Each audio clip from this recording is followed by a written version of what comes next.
Alrighty, folks, let's talk about Housing Bloodbath 2025. This is a video that has gone viral, at least for me. I want to get into the details. I want to talk about the questions, the comments. I want to break down whether or not I believe Melody Wright is a doomer or crash bro / crash sister. I want to talk about some of the metrics that were quoted but not sourced. There is a lot of stuff that I want to go through. Most importantly, I want to talk about where the opportunity is. I want to talk about perhaps how you can protect yourself, how you can get ready, and most importantly, how you can make money. Folks, I have been thinking about this video for the last couple of days. I have 3 pages of notes we're going to go through. We're going to do this live, no editing, and we are just going to have a good time. So first, let's start with this question or statement. Stop me if you've heard this before. We are going to have a housing crash. I have frankly been hearing about a housing crash since about 2012. Every year, like clockwork, we were having renters, failed mortgage brokers, underwriters, and now real estate agents calling for a housing crash. I think it's pretty interesting that these folks are kind of in the business, but got washed out. And now they are creating fear content because, as we know, if it bleeds, it leads. I have been in the game for 25 years. I've been buying and selling for that long. We're going to talk about some of the comments in a minute. So let me just address the elephant in the room. I was asked repeatedly if I consider Melody Wright a crash sister. Do I consider Melody Wright a doomer? And as I have told her privately, as I have told her on Twitter and X, I absolutely do not consider Melody Wright a doomer or a crash sister. I believe Melody Wright brings an amazing and unique set of experience that, frankly, I do not have, real estate agents don't have, mortgage brokers don't have, underwriters don't have. I believe Melody Wright is providing extremely valuable insights. She is highlighting things that very few people have seen. Melody Wright has been through the horrors. Folks, in the very first conversation I had with Melody Wright, probably 2 years ago or so, she gave an explanation of her entry into the housing crash. And folks, she was working for servicers and hearing from people losing their homes on a daily basis. That can't be fun. I mean, can you imagine having dozens or hundreds of phone calls a week from people in very stressful situations? It is not good. So please, if you are a follower of One Rental at a Time, I ask that we give Melody Wright respect. She comes on this channel knowing or expecting that some of my folks will call her a doomer or a crash bro. I do not believe that's okay. I would not invite her back if that's what I believed. I would not put her in front of my audience if that is what I believed.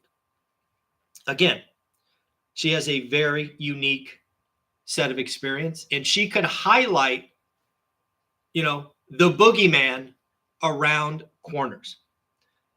So there you go. Hopefully that makes sense. And Melody Wright, if you ever see this, thank you for coming back. Thank you for being here. Thank you for being a friend.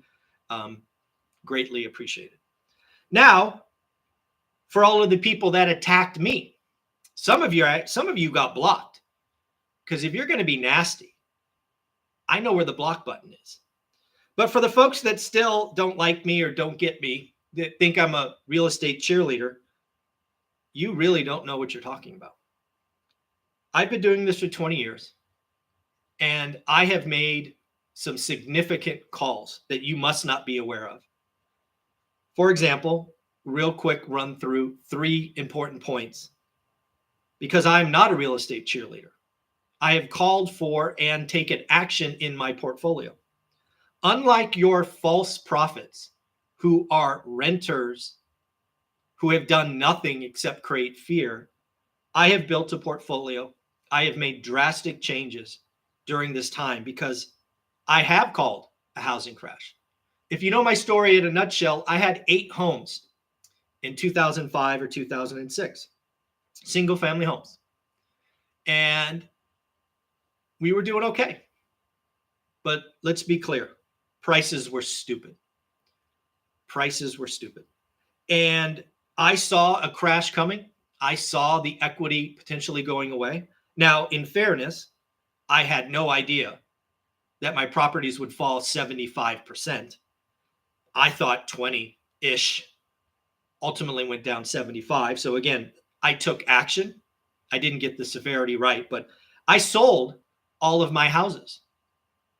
So for all of you folks that are attacking me saying I'm some kind of homegrown cheerleader or whatever, you're clueless. I have no problem selling and moving my equity elsewhere. Next, I took action again in 2019. In 2019, pre-pandemic, my market of Central Valley was getting ridiculously expensive for apartment buildings. This time it wasn't houses, it was apartments. What do I mean by that? Again, folks, I look at this stuff every day. So what happened? In my market, a decent apartment building would sell for what's called a 7.5 cap.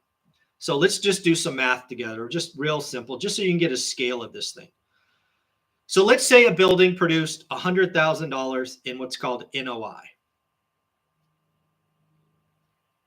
And if we put a 7.5 cap on that, the building would be worth $1.3 million, all else being equal. This is very simple math. 100 grand divided by 7.5. So what happened in 2019? Why did I sell? We were seeing C-class buildings trade for a 5 cap. Now, what does that mean? Well, that same 100 grand at NOI at a 5 cap instead of a 7.5 meant that building was selling for $2 million. And folks, I've been in my market for 20 years at that time, almost 20 years. And they had always sold for a 7.5 to 8.5 cap. In 2019, something changed. B and C class buildings were trading at a 5 cap. So guess what? I sold apartment buildings in 2019. It was the right move. Now, in hindsight, I had no idea this freaking pandemic would come and those 5 caps would go to a 4.5 cap, but I made the right move. The third move for all of you haters out there. In 2022, on this channel, I have receipts. I took all of my debt, single families and apartments, thanks to DSCR loans, and refied all of my debt into 30-year mortgages below 4%. So for all of you haters out there that think I'm going to be hurt some way because of some, false prophet of yours, you don't know basic math. We're going to be just fine. Now, the last thing that is coming is, I think, the greatest real estate opportunity is coming 2025, 2026. And I will use Melody Wright's comment. It will be a bloodbath. It is just started. So again, for all of you that think I'm some kind of cheerleader and, whatever, you're just a hater. You're just a childless hater that doesn't know my story or my experience or the fact that I have no problem selling. You have listened to false prophets for so long. These people have you bamboozled and you're going to stay broke. So let's get into something Melody Wright said in that video about a bloodbath that I think is important and misunderstood by 99% of people. During my conversation with Melody, she said that 2006, the Great Recession, was not a subprime event. She's right. She is 100% right. 100. I went through that environment. Remember, I sold my houses. I sold my houses to real estate investors in 06. They got 2-year neg am loans to make it cash flow. At the time, and again, you could go Google search this all by yourself, subprime may have been the spark, but it was something called Alt-A. Alt-A lending was dominated by real estate investors. If you have ever seen the movie The Big Short and you saw the stripper scene or you saw these other scenes, Alt-A was the problem. So again, Melody Wright is 100% correct. Subprime might get the blame for the spark, but Alt-A lending investors, they were the gasoline. Now here's a wrinkle. If you believe that, and you should be asking yourself, what is today's Alt-A? I think that is important. And again, I think Melody Wright is correct. Melody Wright is highlighting the current Alt-A. Now, what is that? It is very likely that the Alt-A of today is what is called DSCR, debt service coverage ratio, non-bank lending, bank statement loans, bridge debt, things of that nature. So again, I believe Melody Wright is highlighting the right place to look. Again, we may see pain in conventional lending. More on that later. I have some quotes that she brought up and data to back it up because, again, she's right. But again, we need to watch the DSCR environment. Now, again, not my area of expertise, no history. I believe, as Melody has highlighted, the DSCR world is a little bit opaque and is an area of concern. One of the things that she said during that interview is that there were some folks doing DSCR loans with 10% down. I had never heard about that, and you can see that in the discussion. I have a good relationship with 3 or 4 of the top 10 DSCR lenders in the country. So I reached out to all 4 of them after that video, and they all acknowledged that about 2.5 or 3 years ago, there absolutely were DSCR loans with 10% down. So again, Melody Wright is correct. Now, in fairness, these 4 lenders all said that they did no production. No production. Now, again, it doesn't mean that other lenders didn't, but these 4 did not, because if you were going to get a DSCR loan of 10% down, the cost, the interest rate, the fees would have been absorbed, just been crazy. So again, it is factually correct. Again, I didn't know that there were 10% down DSCR loans. So again, she is right. Now again, 4 of the top 10 lenders, the 4 that I have relationships with, did 0 production. That doesn't mean it didn't happen. The other thing that my lenders let me know is those programs were shut down relatively quickly, within 2 or 3 quarters. As of today, just so you know, they said that the best you could do for DSCR loans is 15% down, with most people at 20. So again, wanted to give you some insight there. Next, let's talk about some of these false prophets, the mortgage brokers, the underwriters, the real estate agents who have been screaming fear for the last 5 years or so. Stop me if you've heard this before. Interest rates up 1%, home prices fall 10%. This was something I heard over and over and over again for 2 years. This is always been absurd. This is not historically accurate. In fact, if you look at what we have, the 54-year spreadsheet, it just shows you what's going on. In fact, while these people were trying to create fear in 21 and 22, I was telling you, and I was right for all of you people hating on me, that we would have a real estate crash in transactions. In fact, we had a real estate depression in transactions. But what happened to price? Up. In fact, as of this morning, we are sitting, at least as according to the latest Case-Shiller and FHFA, at record prices. Your false prophets are wrong. And again, folks, this is really not that hard to understand.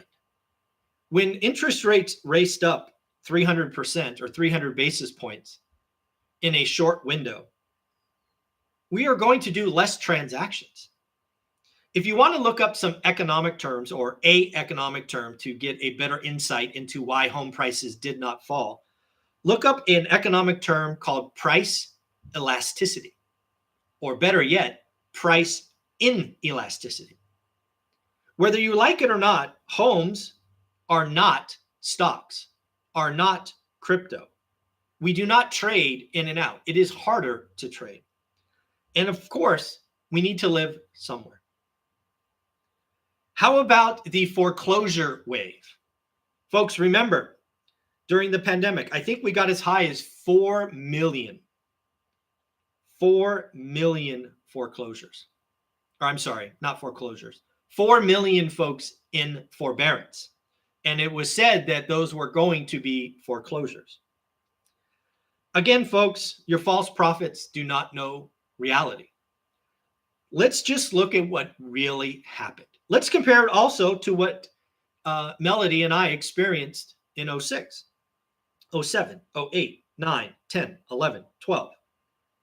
As Melody Wright will undoubtedly tell you, the last time, the Great Recession, banks had zero interest helping you. In fact, if you look at the stats, just simply go Google these.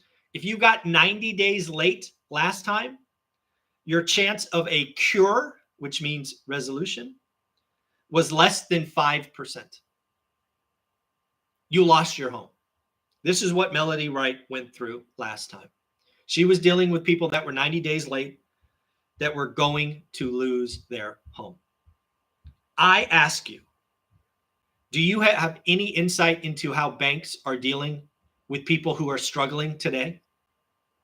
If you are not paying attention, that's on you. If you don't understand that banks have no interest in taking back properties like last time, that's on you. Today, we have a little hiccup in the economy.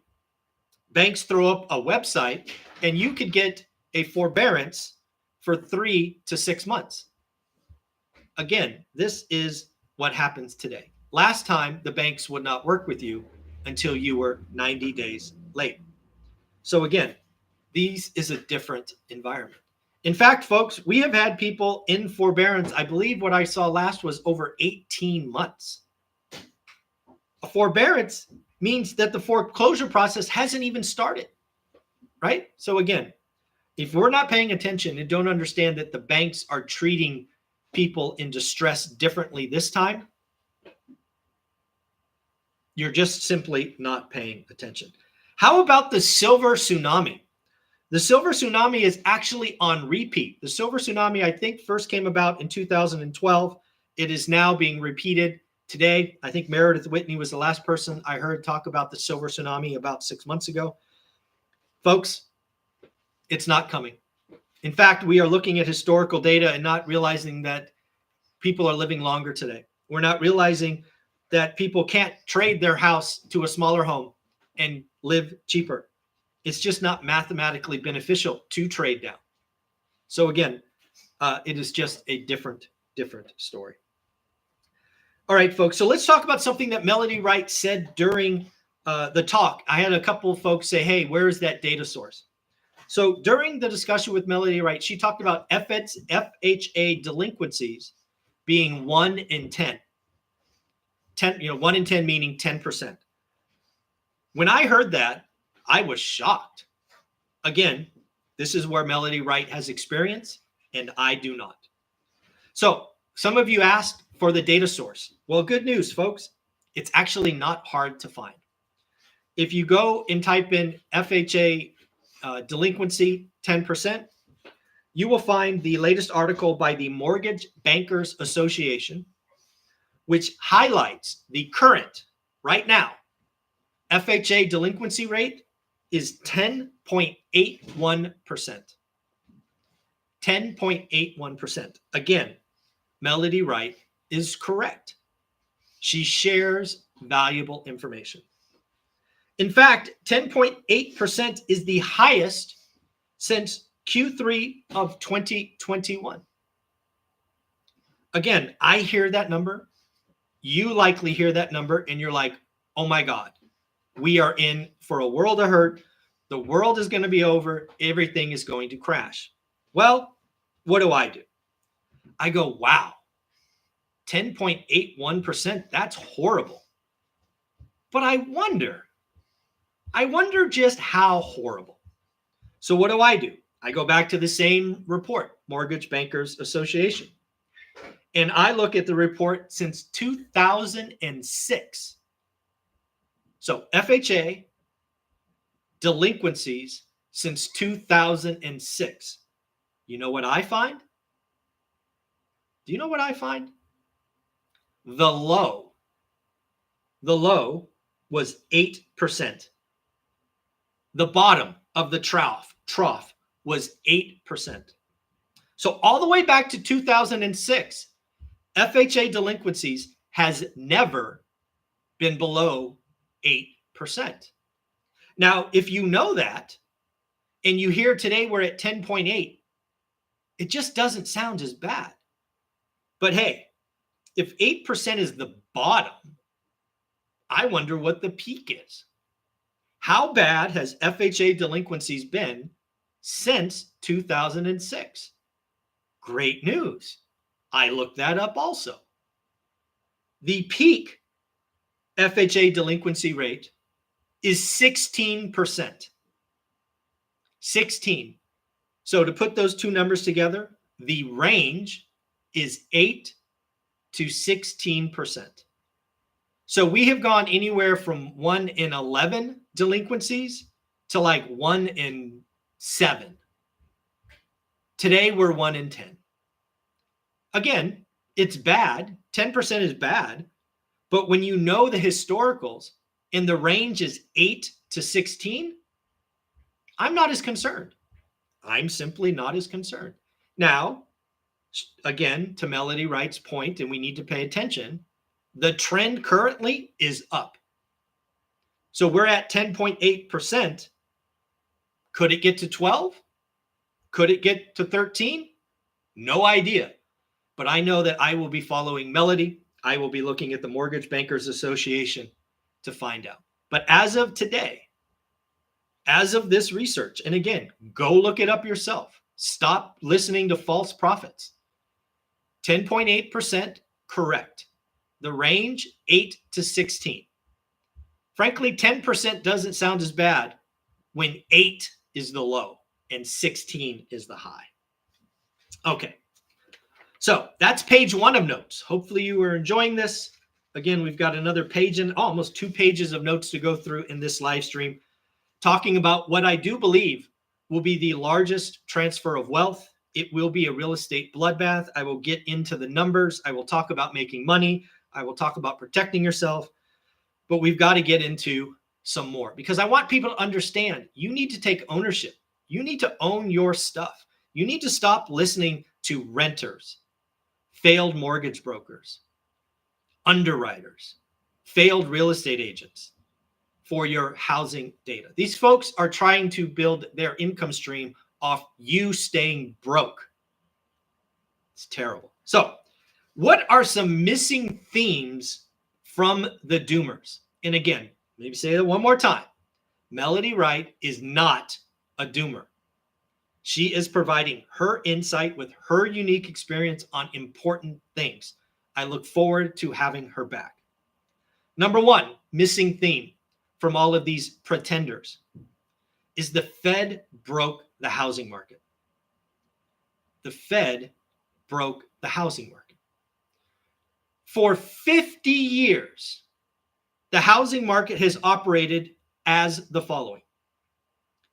At some point in your 20s or your early 30s, you would buy a first-time home.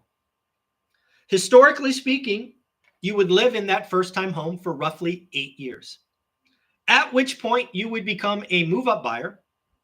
You would sell your entry-level home to another first-time home buyer, and you would then become a move-up buyer. It is that routine, that process that is now broken. Given that we saw interest rates go up 300 basis points, there are facts that these pretenders don't understand. There are a lot of people, myself included, that could not afford some of the property I own today at today's interest rate. You're stuck. You can't switch. You can't sell your entry-level home and buy the next one. You may be like Lance Lambert, CEO of Resi Club, who was in a 3-bedroom, but they just had a new kid, can't afford a second child, can't afford to get the next one because the interest rates went up. He can't trade. He is going to have to go the bunk bed route. We have a broken housing market. We got it right. We saw a depression level crash in transactions because we're not selling the entry home and we're not buying the move up. We saw existing home sales fall from about 6.5 million to under 3.8. The lowest monthly total currently was 3.78 million homes. That's a depression. Prices up because of less selection. So again, the pretenders and false prophets did not understand that the rapid rise in interest rates was going to impact transactions, not price. Folks, if you were somebody looking to buy a home in 2021 and you listened to one of these false prophets, I'm sorry. They did you dirty. You have now likely seen appreciation of 20+%, and you may have missed out on lifetime low mortgage rates. That sucks. But here's the deal, folks. I would ask you to take extreme ownership. We produced something at the time called the 52-year spreadsheet. It is now the 54-year spreadsheet. And I showed you with empirical evidence that 2020 was the most affordable year. Second, I shouldn't say most. It was the second most affordable year for housing. Yes, folks, your false prophets were creating fear without understanding basic math. 2020 was the second most affordable year since 1970 to buy a home. And you missed it. You missed it. So again, back to the housing market being broken. If you are in the real estate industry, you're an agent, you're a mortgage broker, you're a home inspector, you're an appraiser, I don't have much good news for you. If you are part of the transaction business, if you get your little sliver of every transaction, I have bad news. I do not think we get back to 6 million existing home sales for a decade. It could be a decade.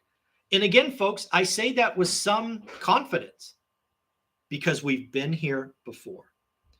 Whether you like it or not, it is a fact that we have seen the U.S. housing market experience a rapid rise in interest rates before. You should go look at 1978 to 1994. Why? Because we've been here before. In 1978, I'm going to get the numbers wrong, but you can go get the 54-year spreadsheet off my website, onerentalatatime.com. It is free. It is free. It shows that we did something like, 4.8 million homes in 1978. Because of interest rates rising, we did not get back to that number until 1994. 16 years, the real estate industry suffered. We were below that number. So again, this is going to take a long, long time. And just so you're wondering, what happened to price? What happened to price? Well, good news, folks. I actually have two answers for you. You have the one that talks about nominal prices, but we also have this one called real. Real. So what happened nominally? Again, interest rates go up. Interest rates went to 18%. Prices up in nominal terms. Again, folks, you can go and look at the 54-year spreadsheet, all the data sources, the last tab, list of data sources, St. Louis Fed, other things. Again, this is important. Again, the data is there. If you missed it, if you didn't take extreme ownership, if you listened to one of these false prophets, that's on you. That's on you. Again, I think if you're in the business of transactions, it's going to be a couple of lean years for sure. Now let's talk about real prices. Here's a little interesting thing. You can go all the way back to 1970. And if you adjust home prices for inflation, the delta is less than 1%. So 1% a year, 1% a year. So again, folks, it is not very much. Now it's up a lot because of the nominal, because of inflation. Folks, one of the things that I have tried to get you to understand is inflation is a feature, not a bug. Also, at least in the United States, we are fortunate that residential lending is 30-year fixed rate debt. Why is the combination of 30-year fixed rate debt and inflation is a feature, not a bug, so powerful? Simple. You could take on debt today and pay it off with tomorrow's dollars. Also, you could put 10 or 20% down and you get all of the upside. You don't split it with the bank. So again, lots of very powerful things. So again, you can do that. Get the 54-year spreadsheet, onerentalatatime.com. It is there for you. One sec. Hi, buddy. How are you? This is my dog, Sunny. For those that you don't know, he was whining. I don't know if you could hear him, but there you go. All right. So now let's try to tie all this together. Let's try to find where the opportunity is. If we go back and we look at the residential crash that Melody Wright and I both went through, what do we see? Point number one. This is important. Melody Wright is correct. The pain of the Great Recession was not subprime. It was all of the Alt-A and new investors rushing in. It was the strippers with 4 homes, as in The Big Short. It was speculators. Alt-A became a lending product for speculators. That's important. That'll be important when we identify the opportunity here in a minute. Second, the real acceleration of the crash, collapse, whatever you want to call it, was the fact that the debt reset. In 2006, loan originations were 51% ARMs, adjustable rate mortgages. Why is that important? Again, because that was the only way a property could cash flow.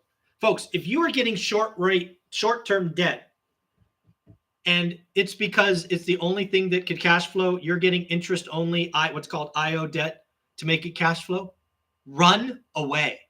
If you have to get a financial engineer, you have to beg and pray and hope that some short-term interest rate ninja math is going to help you cash flow, run away. We have been here before.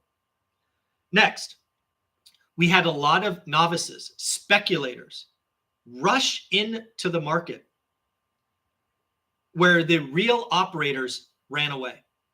Folks, again, I remind you, my story, 2019, my building would once sell for 1.3. Cap rates collapsed. It's now worth $2 million. I sell. Why? Because I'm an operator. and a 5 cap in my area for a C-class building is stupid, dumb, terrible. Well, lots of fools, speculators rushed in. Next, if you had to get a bridge debt from a hard money lender with 2-year IO and another 1-year add-on, dumb. That's like exactly what we did last time. And then the coup de grace, the tippity top, was bad assumptions. Folks, I've been an accredited investor for the better part of a decade. I have seen a lot of syndications with their assumptions. And when you're assuming 5% rent growth for 5 years and you're assuming this, that, and the other, you're a fool. You're a financial engineer looking to goose the system, looking to get bad debt. So the short answer is we did the exact same thing in multifamily that we did in residential. I think the greatest crash, the greatest transfer of wealth, the greatest losses are going to occur in what is called commercial real estate. Again, we did the same thing. Last time was Alt-A residential. This time was bridge debt commercial. We did bad assumptions. We assumed real estate only goes up. We're assuming 5% rent growth or NOI growth. We are having financial speculators rush in. We had financial speculators rush in. I went to a meetup where there was probably 100 people in the room, and half of them were brand new syndicators that never owned a building. That is a recipe for a disaster. Folks, the pain is coming. And Melody Wright and I discussed that at the end of the 2025 bloodbath video. I believe the bloodbath. Now let's put some numbers on this. I was speaking with Melody Wright. Let's give her some props first. I don't know that this is on the video. If it is, it's at the tail end. She thinks that residential real estate could drop 12% next year. That's her call. That is not my call. Her call is 12% 2025. And I would agree with her. If the national median home price fell 12% next year, I would call that a bloodbath. Absolutely. I'm not saying I agree with the call. I'm saying if it goes down 12%, accurately called. But here's the deal. I think the multifamily, the commercial market, could fall even more. What is happening in the commercial market today? So first off, depending on who you follow, multifamily is already down 20%. Let's not forget, single family, record high. Multifamily, down 20%. One is already a bloodbath. One, not so much. Second, what is trading today? Because I don't know if you guys know this, but one of the things that's important for real estate is for transactions to occur. Right now, we are seeing the multifamily or commercial market really not operate. We have just started seeing Class A buildings trade. Just started. That's not where the pain is. That's not where the pain is. The pain is in the buildings that I sold. And again, I remind you, you can do this math yourself, folks. I had a building, 100K NOI, 7.5 cap, should have sold for 1.3. Because cap rates collapsed, I could sell the building for $2 million. The building was never worth $2 million. Now, folks, let's just play some math together to show you what I mean by pain. So let's assume you were somebody that bought that building for $2 million at a 5 cap. Let's assume that you are able to get NOI up 10%. Let's say it goes up to 110 grand because of rent growth and all of that. But here's the nasty part that nobody wants to tell you. And this is why the greatest crash is coming. I have been here before. You are going to see the cap rates revert to the mean and go the other side. They always go farther. They always do the snapback. So we are not going to go from a 5 cap to 7.5. We are going to go from a 5 cap to a 9, at least for a minute. So again, what we're going to assume is the operator successfully raised NOI 10%. So instead of 100 grand, It's now 110. But now their debt has come due. Their 3-year, 5-year, 7-year, 10-year, whatever it is due. And unfortunately, the cap rate is not 5, it is now a 9. Ouch.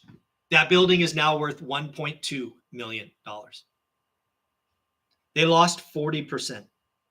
They have to do a cash in refi because at $2 million, you probably got a loan for 1.5, maybe 1.4. Let's say 1.4 million. You put 30% down on that apartment building.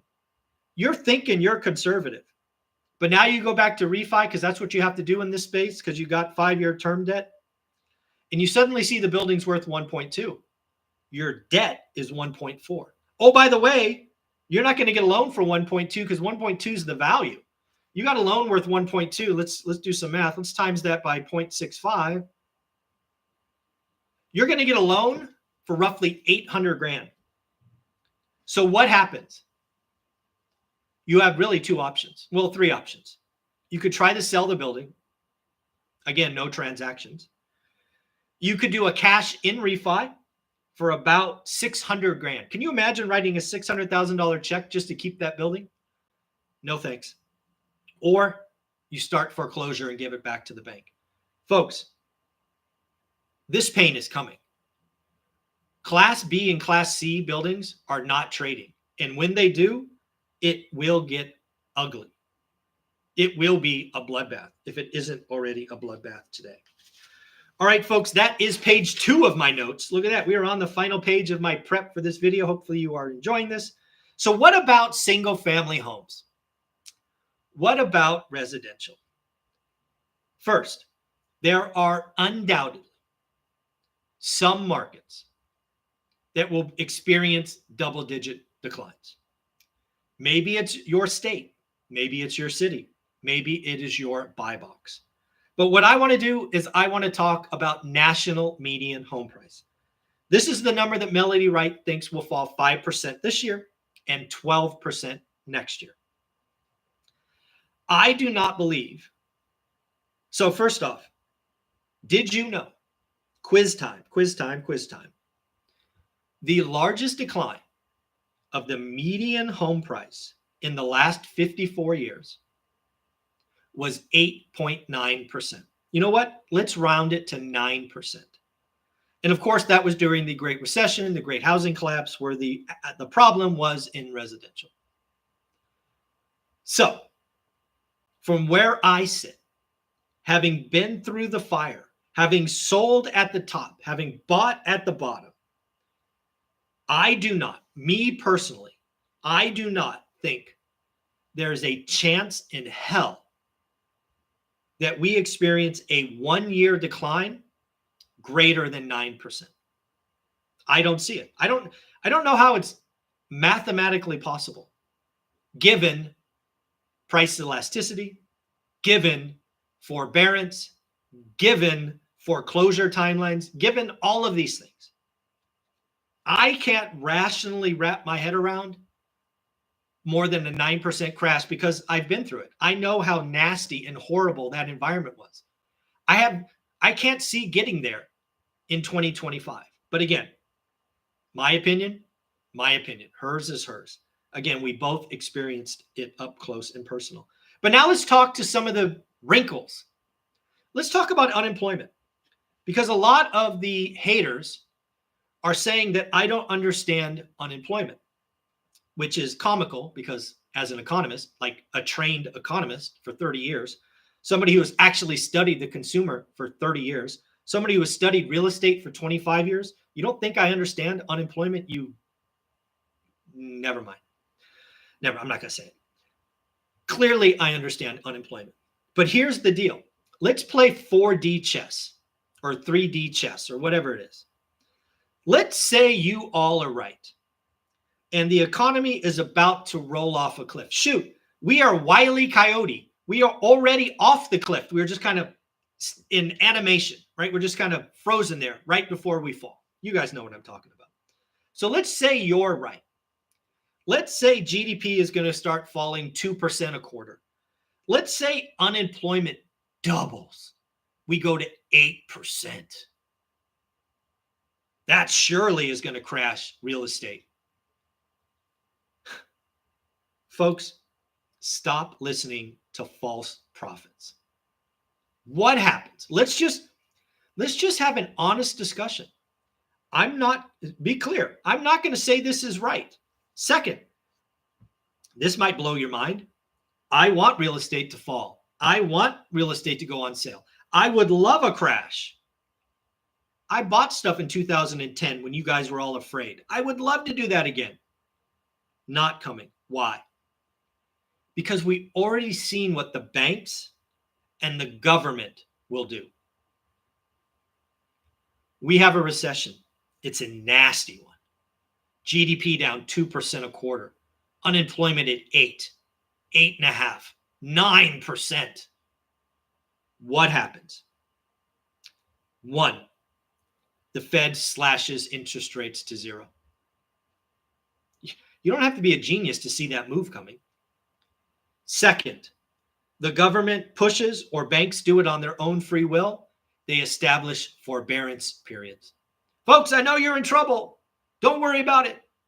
Have 3 months free. Have 6 months free. Delay.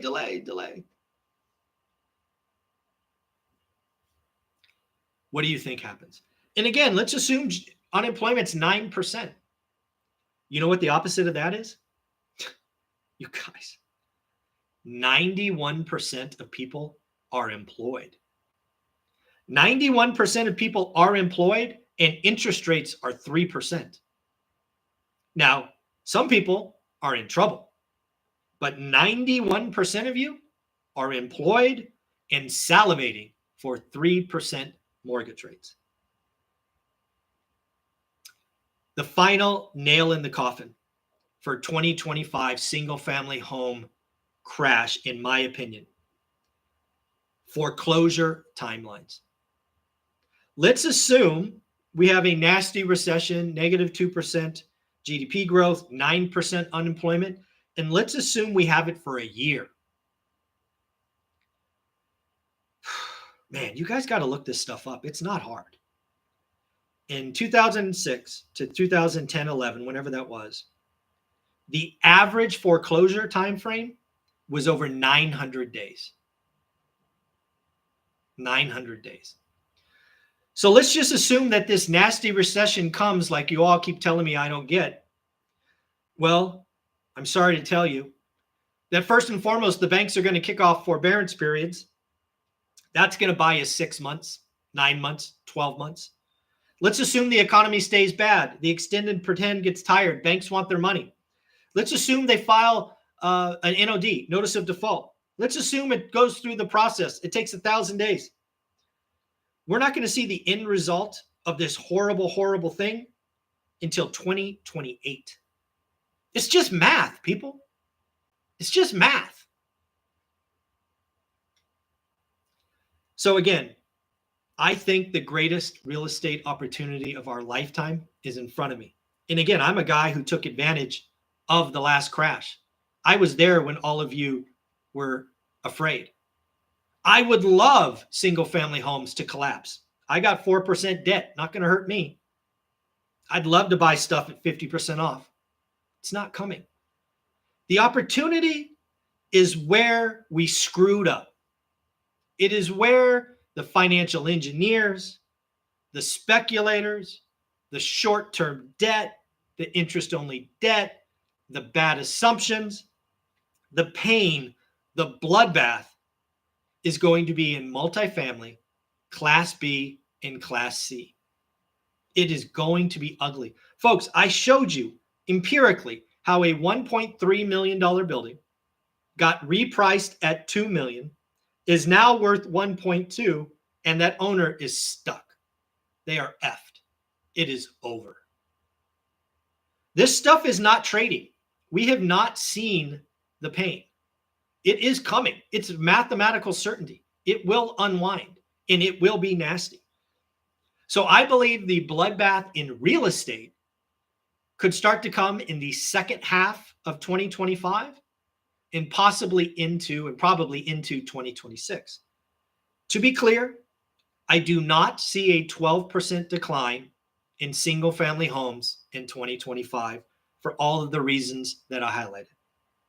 Melody Wright does, and she could absolutely 100% be right. She could be right. I could be wrong. I am wrong all the time. But if I am, I will be there and we will find good deals. So at the end of the day, what should you do today? What should you do today? If you're still here, you're still watching this, good news. The housing market is slowing down. The single family housing market is slowing down. We are seeing inventory build. We have motivated sellers hiding in plain sight. If you're part of the One Rental at a Time community, if you take ownership of your decisions, you need to learn your buy box, you need to learn your market, and you need to write disrespectful offers, and you need to be patient. Don't rush. Frankly, don't buy good deals. Only buy great deals. Write disrespectful offers, track days on markets, look for price reductions, seek out motivated sellers. This is the time. Do the work, own your decisions, stop listening to false prophets. The opportunity is there. There will be people that make a lot of money, that build wealth in this crisis. So again, folks, I hope you enjoyed it. Again, to close out, Melody Wright is not a doomer, not a crash sister, as she has been called on my channel. That's not okay. She provides a very unique and important insight into kind of how the sausage is made. I do believe that we are going to see a real estate bloodbath. It will be in Class B and Class C multifamily. I personally do not see 12% decline in 2025. Melody does. I think there's a lot of people that don't understand the timeline. Like, in order to get, so let me say this. I do think single family homes could crash. I mean, it happened before. It could happen again. It just takes time. It takes time. It is, given what we have seen from banks and the government, I don't see how all of that pain manifests in 2025. I just don't see it. So folks, hope you enjoyed that. Again, 3 pages of notes. Shout out Melody Wright for coming on the channel. I'm going to shut this down because I need to go join my school community and talk with Jason Pritchard about how we are working and doing deals, and how Jason Pritchard had a $200,000 month. He made $200,000 top line in a month by being an active real estate investor. We're going to go ask him questions. The school community is going to ask him some questions. If you don't know what that is, I have a One Rental at a Time school community where I interview millionaires. You can get to ask questions. We have a 6-hour masterclass on creative financing. I just added a $1,000 10-week boot camp as a bonus for free. Join the school community. This is stuff we talk about. Have an amazing day. Later.